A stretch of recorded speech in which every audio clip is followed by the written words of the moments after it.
Hello and welcome to this episode of the Spiro Circle.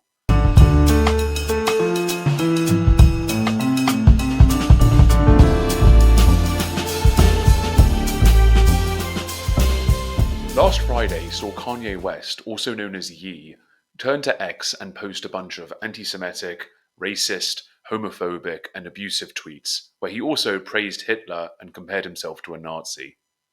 It was a return to form from what we last saw from Kanye in December 2022 when he unleashed a tirade of tweets that ultimately got him dropped by Adidas and cancelled by most of the wider world. Well, 2 years have gone by and the world is a very different place.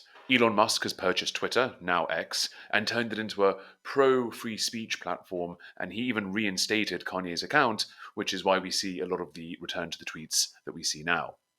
It's been 3 days, and Kanye has already said that Jews love to steal. They love taking ownership over shit they didn't make or own. And he also stated that they are like bitches that need to be kept in check. He also praised Hitler and made tasteless comments about black people, gay people, women, and honestly, the list goes on. Currently, his posts all still remain up, although some shareability is limited due to going against X's conduct of hateful speech. Meanwhile, he claims he's the happiest he's ever been. Those who know me know that my libertarian instinct has always leaned towards free speech online and that we shouldn't censor what we say. I believe in an open and free dialogue online and that good ideas will always triumph over bad ones. But even I had to take a bit of a pause after I saw what Kanye was tweeting, and I had to really consider the real life consequences of these actions. I do believe that the internet should be open and free, and that discourse should be judged accordingly. I prescribe to Musk's idea that free speech is the bedrock to a functioning democracy, and speech that remains within the law should be kept online. I'm all for the free speech of ideas, but if this could bleed into some real world consequences and impact Jews in real ways, then that is a problem. To understand all of this better and gain a different perspective, I spoke to Cyberwell founder and executive director Tal-Or Cohen Montemayor. Cyberwell is an independent non-profit focused on combating online anti-Semitism and Holocaust denial on social media. I wanted to know more about the impact these outbursts have on online discourse, how and if that bleeds over into the real world, and what other social media platforms are doing in comparison to X. I hope you enjoy it.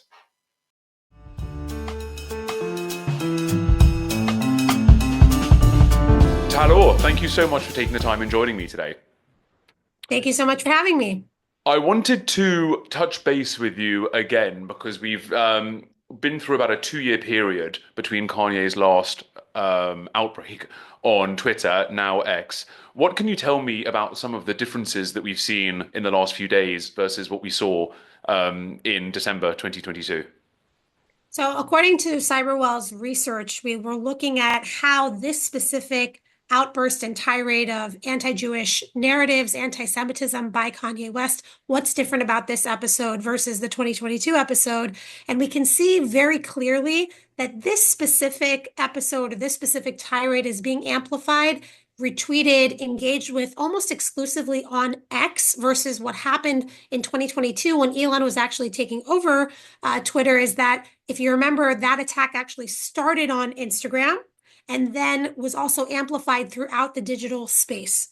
So what Cyberwell did at the time in 2022 is that we tracked what were the specific anti-Semitic narratives that Kanye West was promoting and how was that amplified in the digital space. What I can tell you about this current episode is that actually a lot of the compliance work that we've done with the social media platforms as trusted partners to really highlight gaps in their enforcement of policy, how their policies and their classifiers or the automatic filters didn't account for these types of narratives, such as Jews enslave Black people, such as Jews hate white people, etc.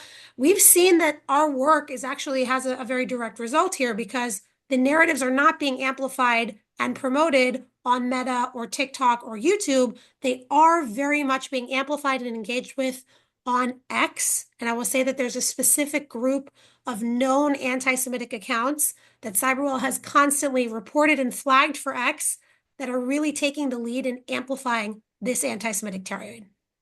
Okay, thank you. I do want to note that there are a few of his tweets that have been limited and restricted in the way that X does it. It's not quite the same way that other platforms do it. but some of them, not all of them, not enough of them, or some of them, you can see all of them, but you can't share some of them. You can't retweet them. What does that mean? What impact does that have on the work that you folks do? And does that make any difference at all? Talk me through that. Right. So that or the limitation of the visibility or shareability of a specific tweet on X is very much in line with Elon's 2022 policy, freedom of speech, not freedom of reach. The only thing is that when Elon promised freedom of speech, not freedom of reach, he was talking about it preemptively, right? He was talking about the fact that there would be classifiers or AI that would automatically recognize in some capacity if there was violating content, and then effectively somebody would be saying that as if it was in a closed room. But that's not what happened in this case. In this case, actually, because X has a systematic gap in enforcing their hate speech policies at scale. And again, I want to remind everybody there's a hateful conduct policy on X. The tweets that Kanye West put out in the last 48 hours absolutely violate Twitter's policies. And they're actually coming in and limiting the searchability, the shareability of these tweets after they've already been viewed by millions of people. So I think it really begs the question on how effective is this? If you have a freedom of speech, not freedom of reach policy, or what we call a de-amplification or containment intervention, and it's done preemptively, you could make an argument that if it's being said in a dark room in the digital space, maybe it's not really hurting anybody. But in this case, we're talking about an account with 32 million followers, and his anti-Semitic tirade has already been viewed by millions of people. And that's only his tirade. As we mentioned, there's an entire cell or group of known anti-Semites on Twitter that are now taking the baton, so to speak, and using this as a moment to actually amplify the same exact Jew hatred. Okay, wow, that's super interesting. Why hasn't well, I want to touch on the free speech issue because, as I mentioned at the very top of this episode during my introduction, in an ideal world, I am a big supporter of free speech online. I believe that generally more is better than less, and I'd rather Mhm. read through the nasty stuff and see it all than go down the line of censorship. But there's got to be a turning point, right? There's got to be a moment where it's not freedom of speech and actually it's inciting hatred and it's inciting violence. What have you seen in some of this online behavior that bleeds out into the real world? Are we seeing this? Are we seeing real life consequences of this, or is this just a very online activity? What does that look like to you? So if we take a step back to the 2022 episode when Kanye first started attacking Jews online, the ADL actually tracked that there were 30 incidents in the immediate weeks following Kanye's first anti-Semitic attacks that were connected with hate crimes and also incidents of vandalism that are specifically amplifying the same narratives that people saw online. And that was only in the 2022 attack. Okay. And that was 30 incidents based off of one celebrity account promoting anti-Semitism online. I can tell you from a cyberwall perspective and just in general that the moment of anti-Semitism that we're in, there is absolutely a link between the very overtly hostile, anti-Jewish, and violent climate online and what we're seeing in terms of the very massive rise in anti-Semitic attacks and targeted institutions. I would say in general that this actually is an episode that really shows you the difference between freedom of speech and algorithmically charged speech, right? You're talking about a person who has his views, hates Jews, is saying it to the world, but now it's being amplified for millions of people, additional accounts that have their followers, and is getting to a level of normalization and broadcast that no person would be able to reach or have that type of influence if they were writing an op-ed, if they were writing a letter to their government. And in terms of a classic approach to free speech, that's what freedom of speech actually is. It's what the government can and cannot tell you to write, speak, think, or do. Even Mark Zuckerberg in his latest conversation with Joe Rogan said very openly, we're a private company. We actually don't owe you freedom of speech at all. And he's correct. Legally, there is no such obligation. But I want to put this another way when we think about the anti-Semitism moment, the deeply anti-Jewish moment, violent anti-Jewish moment that our community is living through right now. Every American knows that you can't yell fire in a crowded theater. Here's the news. The Jews are living right now in a very crowded theater and they're being hit with live fire, meaning there are very clear links between what's happening online and targeted incidents against our community. So when Cyberwell is working with social media platforms to actually enforce the hate speech policies that they have decided govern their platforms, it's really to prevent this type of real world harm. You mentioned Zuckerberg before, and obviously he came out straight after the election and said that he was also going to follow this kind of X-style community notes method of fact checking and of information online. What impact do you think that's going to have on Meta and you mentioned the 2022 time with Kanye, which started on Instagram and bled into Twitter. That could almost go the other way, right? It could start on X and go back into Instagram. What is the future of free speech and content moderation looking like? Right. So I also want to differentiate on the announcement between community notes, which is very connected to content labeling. And content labeling is actually the way that most social media platforms are going in order to take themselves out of the arbiters of truth position that they don't want to be in. They're more and more using content labeling if it's community notes or redirecting people to resources about the Holocaust when they search for content that's connected to the Holocaust. That's very much in line with the best practices.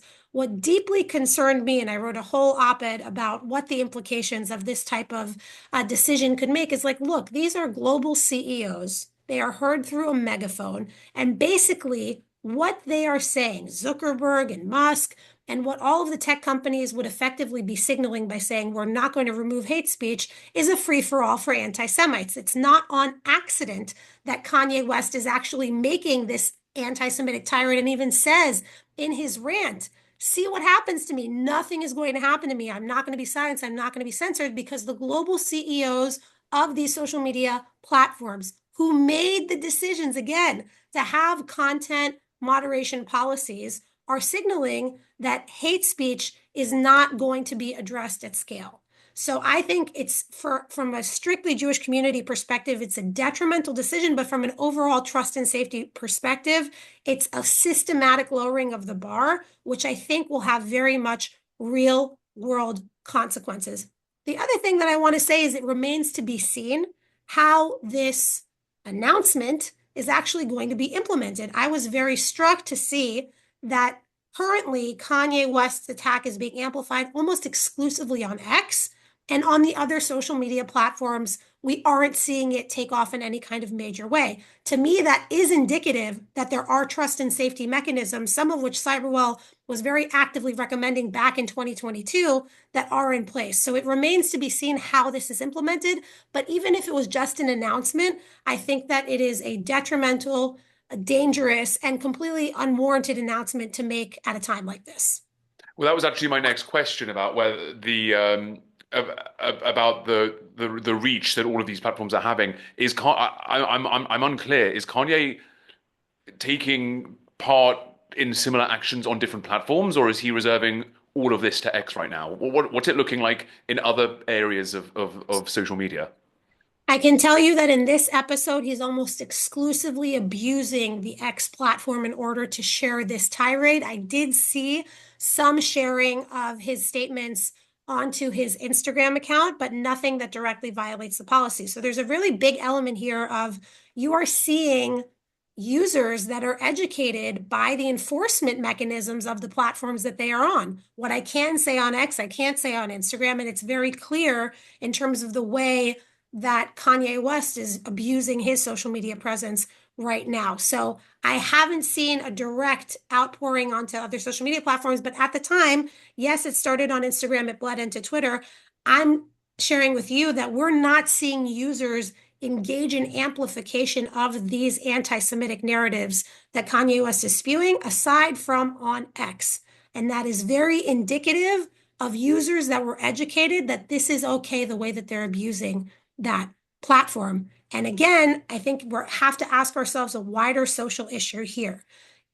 Free speech is a value. Safety is also a value. And I think we're really being met with an episode on exactly why abuse of a social media platform, especially with a celebrity following, doesn't look anything like free speech because it simply wouldn't be reaching that level of people. Well, I want to touch on this idea because I already know that we're going to be getting such pushback by half the people, or from half the people that watch this.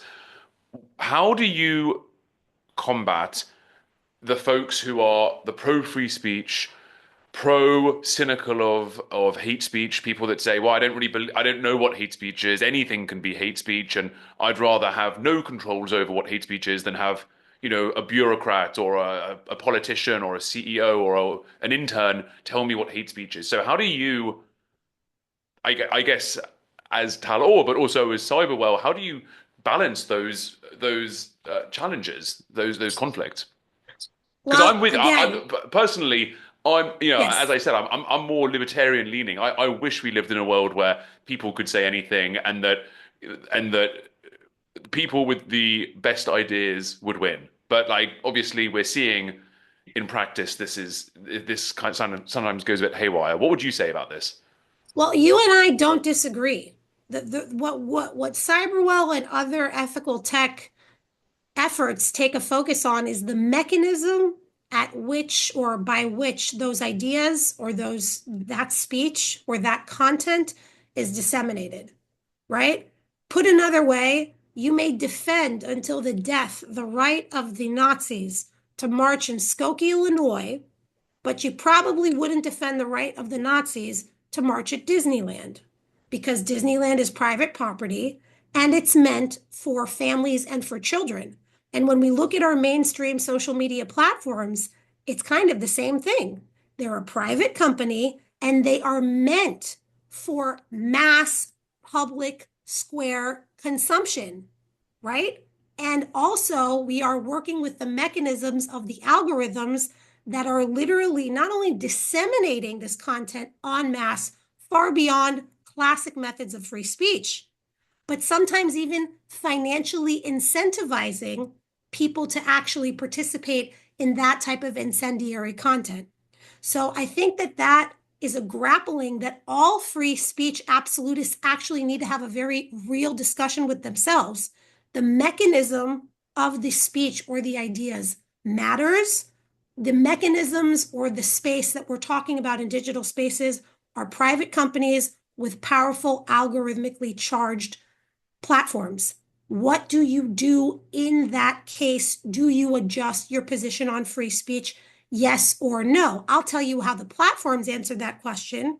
All platforms, all of them, have definitions on what is considered prohibited content. And it's because of the mechanisms which actually disseminate the information, because they know that it's not a classic free speech situation. It's monetization of speech, it's paid speech, it's speech that's dispensed for millions of people at a time. So, in terms of how Cyberwell approaches this issue, we actually go according to the rules of the social media platforms. That's why we're a trusted partner of the social media platforms. All of the analysis that we give them is very much rooted in their policies or previous trust and safety decisions. I'm a lawyer. That's the hat that I bring to the table. I'm looking at this from a compliance perspective, but I highly encourage people to actually look seriously at this episode because it is a case study on what is the difference between free speech and algorithmically charged or paid celebrity speech.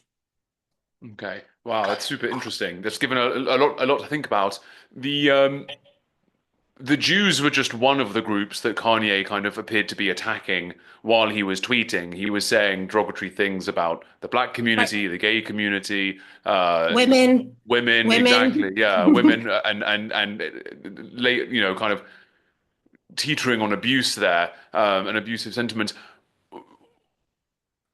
I suppose how, and maybe you're looking at this from the purely kind of anti-Semitic lens, but it sounds like a stupid question, but how do the hates differ? So what's the reaction been compared to the things he says about one group versus another group versus another group? Do we see what's happening there? What is it looking like?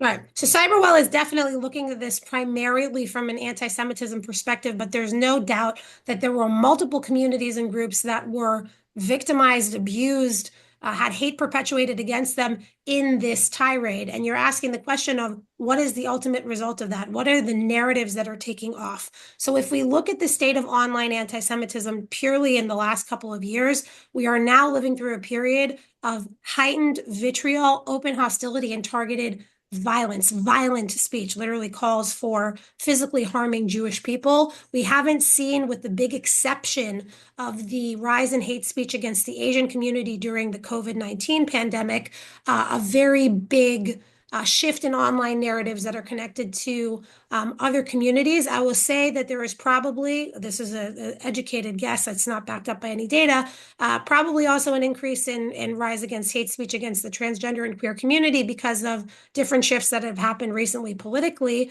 And we're going to be continuing to monitor how does this, again, this tirade actually play out in practice, both online and offline. I think that it remains to be seen, but I can tell you that in terms of what's happening on X, the anti-Semites, the people who have the Jews as their number one target, have absolutely taken this as an opportunity to continue to abuse X as a platform and to get their message of hatred and Judeophobia out there to masses of people.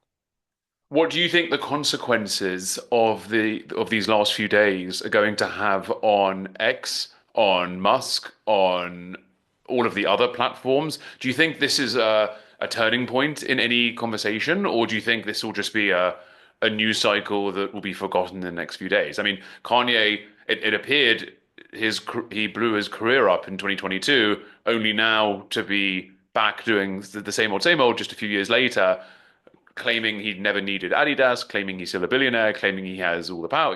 What's Right. going to happen here? Right. I think it's optimistic to think that there is going to be any major changes when it comes to X or Musk personally. I think that's absolutely out of the question. I think that we do need to demand that there is an application, quite simply, of the rules of these platforms and primarily X, since this seems to be the abused hate channel of the day. I mean, I said back in the day when Musk took over Twitter, it was the first time that somebody really blurred the line between a mainstream social media platform and a hate channel or a hate platform like 4chan or 8chan or Reddit or these kind of other tertiary platforms that really don't have any interest in trust and safety. And we're seeing the direct result of exactly that, of the systematic lowering of the standards, of the refusal to apply the policies. So I think it's an optimistic assumption that there will be any kind of major changes at X, although certainly Cyberwell is going to be lobbying exactly for that.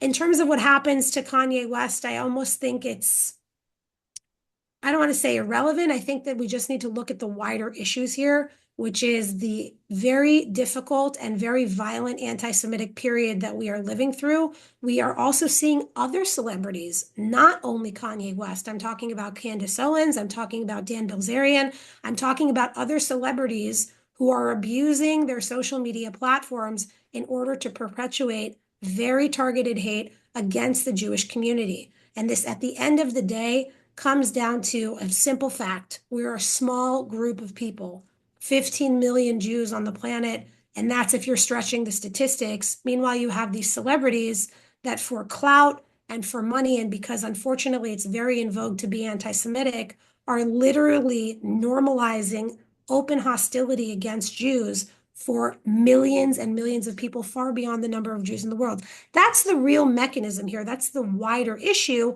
And if you want any kind of systematic change, I think it's up to the social media platforms. I think the best outcome, to be honest with you, is if we studied this case and we came to Meta and said, see, this is an example of why you don't need to remove your automatic hate speech filters, because if those were in place on X, this actually wouldn't have happened or it wouldn't have reached millions of people. Okay, wow. Well, you have to. We're running out of time, I'm afraid. We could talk all evening about this. For the audience at home, we're talking on the Sunday evening, so it's the third day now that he seems to be tweeting. No signs of slowing down. Tal-Or, can you send us home with some optimism, please? What can we? Yes, I can. Can you please give us? Can you please give us something to be optimistic about when it comes Yes. to online communication? You mentioned Yes. the companies need to do something. Do politicians need to get involved? Do lobbyists need to get involved? Do concerned parents need to get involved? What? what are the steps that we can take, and give us an optimistic ending, please, a Hollywood ending, if you will. A Hollywood ending. Um, I don't know if I can give you a But you Hollywood can ending. you I can think, leave room for a sequel, right? It can be a bit of a cliffhanger. yeah. Well, the positive news that I would really love to leave everybody with is that Cyberwell recently released our annual report that looked at anti-Semitism online in 2024. And the good news is that we've seen the rates of removal of reported anti-Semitic content go up by the social media platforms, sometimes to an average of about 50%, which is much higher than when Cyberwell started our work that was sitting at around 20% at best. So to me, that's an indicator that actually social media platforms are relying more and more on AI to deal with user-based reporting. And for the user, that means that we actually really do have to make use of the resources available to us. Only 1 in 3 Jews, according to AJC data, of the 67% of Jews that experience online anti-Semitism in the last year alone, will take the time to report the hate that they see that's leveraged against them in the comment section, in DMs, or even just in their feed. And I really encourage people to make use of the resources that are available to you, because the back end of that is actually technology. Every time that you make a report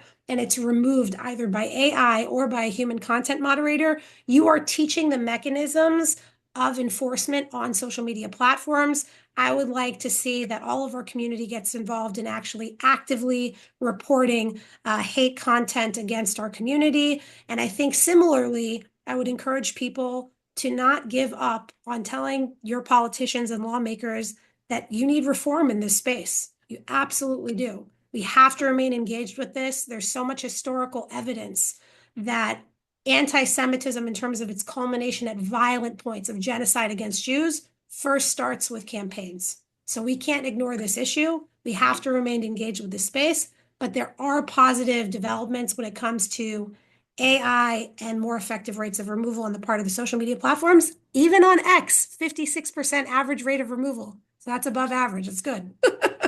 No, that's great. Well, that's just the message we needed. We got to remain vigilant and optimistic for the future, and we got to make sure that these things find their ways of kind of taming to calming down. I mean, even someone like me, not a free speech absolutist because I agree with some of the restrictions that should be in place. But even I do favor more speech. But even stuff like this weekend, I was a bit like, oh, okay, this needs to be controlled a bit. Tal-Or, thank you so much for your time and for your Thanks, insights. James. It's been a pleasure. Thank you very much. Thank you for having me.